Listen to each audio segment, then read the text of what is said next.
আসসালামু আলাইকুম। বিগত কয়েক সপ্তাহে আপনাদের করা কিছু প্রশ্নের উত্তরের সমন্বয়ে আজকের ভিডিও। কোন কোন শহর থেকে আসলে নূল্যবস্তা উঠতেছে, সেটা এগ্রিকালচার স্পন্সর অথবা ডোমেস্টিকের 23-এর নূল্যবস্তা সম্পূর্ণরূপে দেওয়া শেষ কিনা, কেন 24-এর নূল্যবস্তা এখন আবার বের করতেছে, কত মিনিটের নূল্যবস্তা দিচ্ছে, ভিএফএস গ্লোবাল নিয়ে থাকবে কিছু আপডেট, এবং কারা সব থেকে বেশি প্রতারিত হচ্ছেন। সম্পূর্ণ ভিডিওটি দেখার আশা রাখতেছি, দয়া করে একটু শেয়ার করে দিবেন, রিচ অনেক কমে গেছে, এটা অনুরোধ থাকবে। সর্বপ্রথমে আমরা শুরু করি কোন কোন শহর। বিগত কয়েক সপ্তাহ ধরে আমরা যেই তথ্য পেয়েছি এবং আপনাদের কাছ থেকে জেনেছি, দেখেন ছোট ছোট শহরগুলো থেকে কিন্তু স্পন্সরের কাগজ দেওয়া মেইনলি শুরু হয়েছে বড় শহরগুলোর পাশাপাশি। 2023 সালের কাগজ তো উঠতেছেই, কিন্তু 2024 সালে এগ্রিকালচারের ভালো অ্যামাউন্টের কাগজ উঠেছে। এর মধ্যে বোঝার কায়দা নাই যে কোনটা অরিজিনাল কোনটা জাল, তার কারণ 2023-এর কাগজ 2024-এর কাগজ সম্পূর্ণ হুবহু সেম। জাস্ট কয়েকটা জিনিসের পার্থক্য, সেটা সবাই বলতে পারে, কিন্তু 2022-এর নূল্যবস্থার সাথে 23-এর নূল্যবস্থায় একটা বড় পার্থক্য রয়েছে, যেটা দেখলেই বোঝা যায়।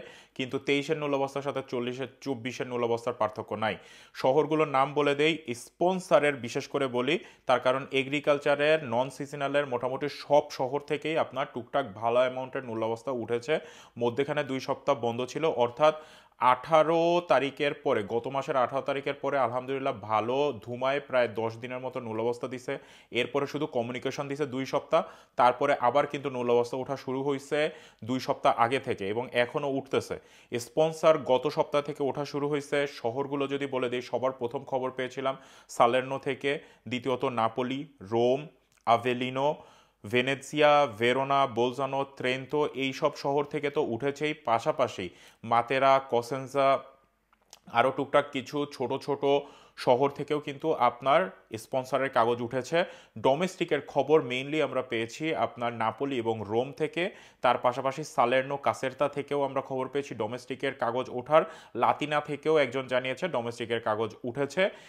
এখন এখানে বিষয়টা হইলো যে 23-এর নূল্যবস্থা সম্পূর্ণরূপে দেওয়া শেষ হয় নাই, কিন্তু 24-এর দিয়ে দিছে।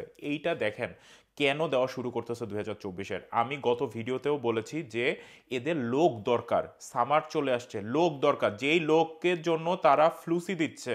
এই ডিক্রিত ফ্লুসি তাদের মেইনলি দরকার হইলো সিজনাল টাইমে, তারা লোক পায় না, তাদের লোকের দরকার।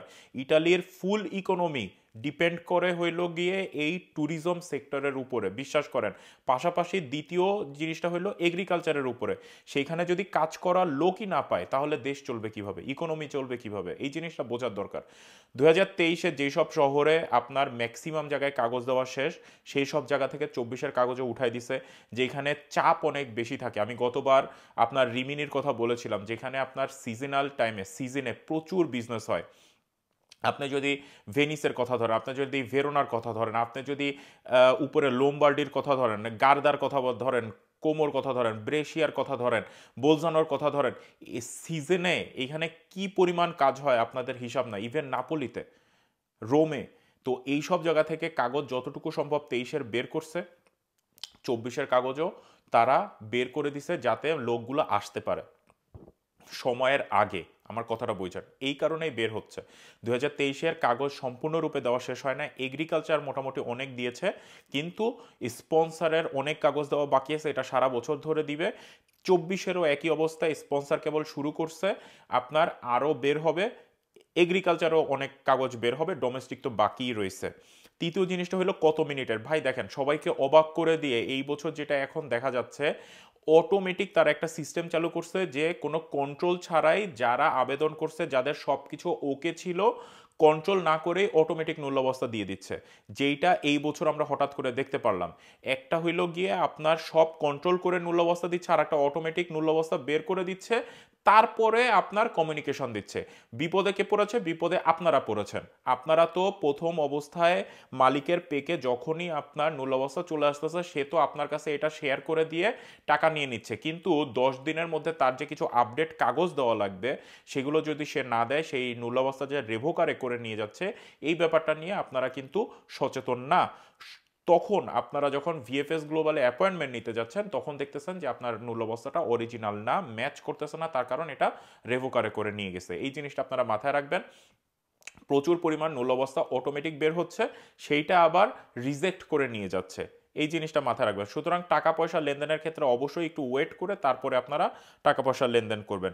ভিএফএস এর আপডেট দেখেন, ভিএফএস গ্লোবাল নিয়ে অনেক মাথা ব্যথা, অনেক আমরা মাতামাতি করলাম, কিন্তু একটা জিনিস মাথায় রাখেন, ভিএফএস গ্লোবাল ছাড়া আপনি ইটালি আসতে পারবেন না। এবং ভিএফএস গ্লোবালকে যদি সরাও ফেলা হয়, আর কালকে থেকে যদি বলে যে ইটালিয়ান এম্বাসি আপনাদের ভিসা দিবে, এটা মানে ওই বাচ্চার হাতের মুয়ানা, যে 2 দিনের মধ্যে এই সিস্টেম চালু করে ফেলবে। এটা সময়ের ব্যাপার। ভিএফএস গ্লোবালে অলরেডি হাজার হাজার কাগজ জমা আছে, হাজার হাজার পাসপোর্ট জমা আছে বিগত ফ্লুসি 2022-এর, 2023-এর এবং 2024-এর তো জমা হচ্ছেই।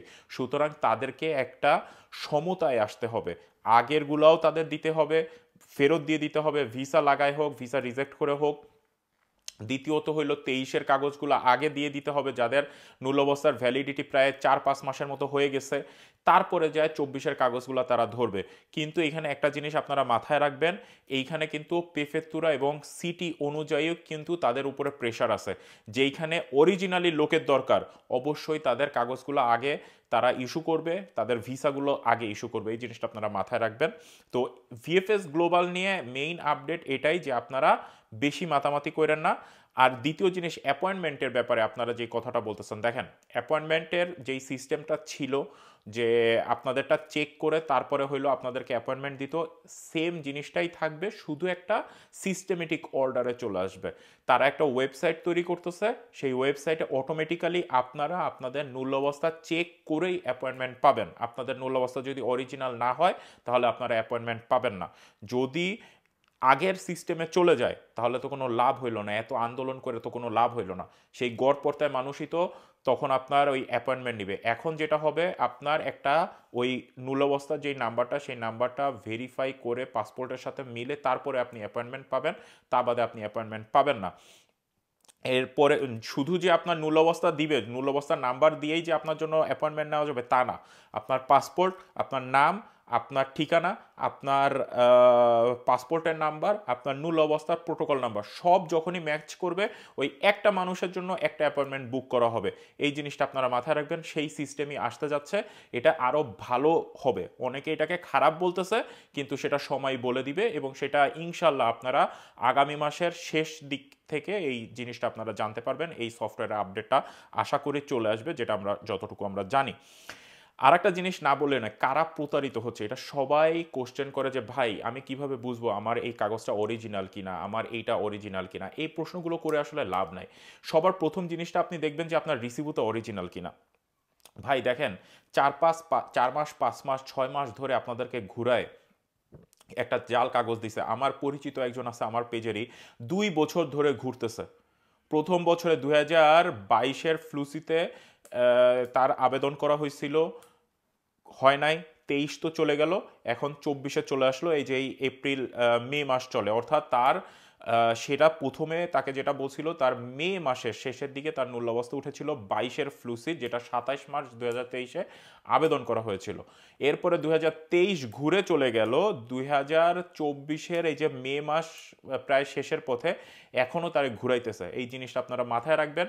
প্রতারিত আপনি হবেন আপনার আপনজন দ্বারা। ইটালিতে ম্যাক্সিমাম মানুষ আবেদন করে যারা আপনাদের তালই, মামার ভাই, খালাতো ভাই, ফুফাতো বোনের ছেলে, শাশুড়ির ছেলে, অমুক শ্বশুর, হ্যান ত্যান, এই যত আত্মীয় স্বজন আছে, এরা কেউ কারো যোগ্যতা নাই আপনাকে আনার। এরা কি করে, দালাল ধরে ইটালির। টাকাগুলা তো নেয়ই আপনার কাছ থেকে, পাশাপাশি দালাল ধরে ইটালির। আর এই ইটালির এই মধ্যস্থতাকারী যারা আছে, তাদের 99.99% মানুষ হইল ভেজাল। এদের কোনো ধর্ম নাই, এদের কোনো মনুষ্যত্ব নাই, এদের কোনো মানে আত্মীয়তার যেই সম্পর্ক আমরা বলি নিজেদের মধ্যে, ভাই ভাই সম্পর্ক, তার কিচ্ছু এদের মধ্যে নাই। এদের সম্পর্ক শুধু টাকার সাথে।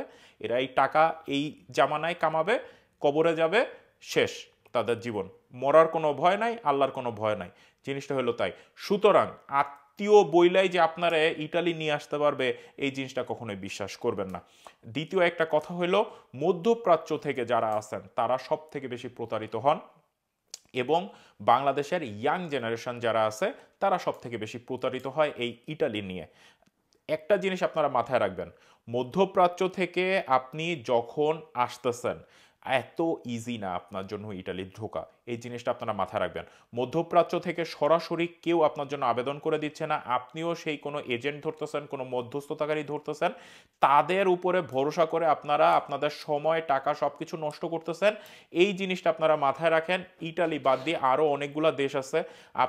আমি আগামীকাল থেকে বসনিয়ার একটা সিরিজ চালু করব। আপনারা বসনিয়ার নিয়ে চিন্তা করতে পারেন, আপনারা সার্বিয়া নিয়ে চিন্তা করতে পারেন, আপনারা মন্টিনিগ্রো নিয়ে চিন্তা করতে পারেন। ইউরোপের আরও নন সেনজেন কান্ট্রি আছে যেখানে ইজিলি আপনারা হয়তোবা আসতে পারবেন যদি আপনাদের কাজের অভিজ্ঞতা থাকে।